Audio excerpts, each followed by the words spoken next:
existem outras tradições que também comentam sobre aspectos antirrealistas da arte e da cultura. No início dos anos 60, por exemplo, a Susan Sontag, uma autora americana, publica um texto famoso chamado Notas sobre o Camp, em que ela fala de uma sensibilidade camp, fala sobre como existem obras da arquitetura, da decoração, do cinema, da moda, da televisão, dos quadrinhos, que possuem um gosto pelo que é inatural, que possuem um gosto por elementos muito dramáticos, exagerados e pouco realistas. Obras que recusam um bom gosto de formas clássicas e tradicionais,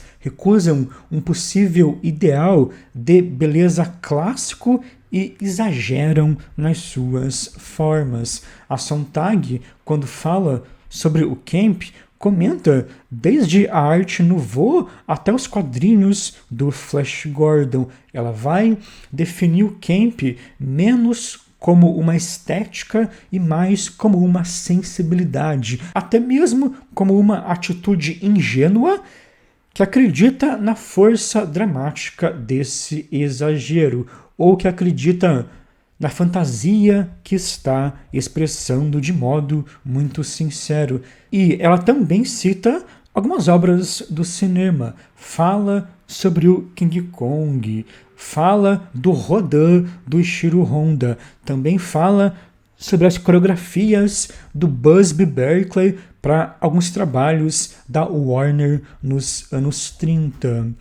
O camp é um conceito bem vasto e que vai se caracterizar não só pela questão das obras lidarem com uma estética mais exagerada, mas principalmente pelo fato das obras acreditarem muito naquilo, o que pode nos remeter a cineastas contemporâneos como Sam Raimi ou como George Lucas. Eu acho que a trilogia do Homem-Aranha do Raimi pode ser percebida dentro de uma sensibilidade camp, não só devido a certos exageros, devido a elementos bregas, entre aspas, mas principalmente ao fato dos filmes acreditarem nos seus apelos mais caricatos. Porque existem muitas obras que são exageradas, são caricatas apenas para serem irônicas, são artificiais ou são trash de um modo muito autoconsciente e nem se levam a sério. A Sontag diz que uma obra assim não pode ser vista como camp de verdade. Ela diz que o camp real tem que acreditar em si mesmo. E as obras do Sam Raimi ou mesmo do James Wan, eu acho que levam as suas referências a sério. São obras que até podem ter ali uma certa atitude mais espirituosa, com algumas referências, mas que não querem ser apenas irônicas, não querem tirar um sarro daquilo, querem celebrar um aspecto fantasioso disso, querem, claro, nos entreter, mas nunca de um modo que irá colocar aquilo como algo inferior. Querem celebrar uma certa fascinação fantasiosa que provém daquelas referências.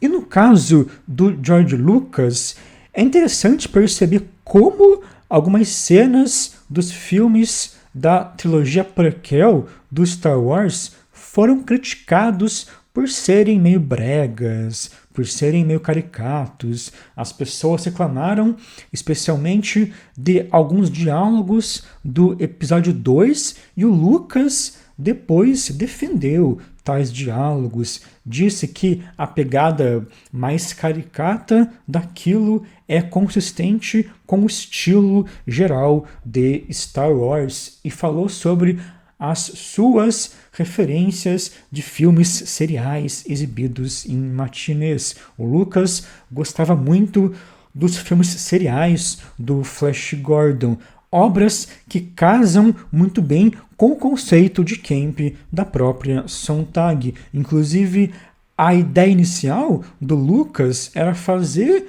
uma adaptação do Flash Gordon para o cinema. Então ele fala sobre esse período mais romântico dos filmes de aventura, desse período mais ingênuo que ele gostava. E os Star Wars do Lucas tentam recriar um pouco isso. Os longas originais já fazem um pouco isso, mas naquela época isso era um pouco mais aceito. Hoje em dia existe uma resistência maior a isso por motivos que a gente comentou na aula anterior.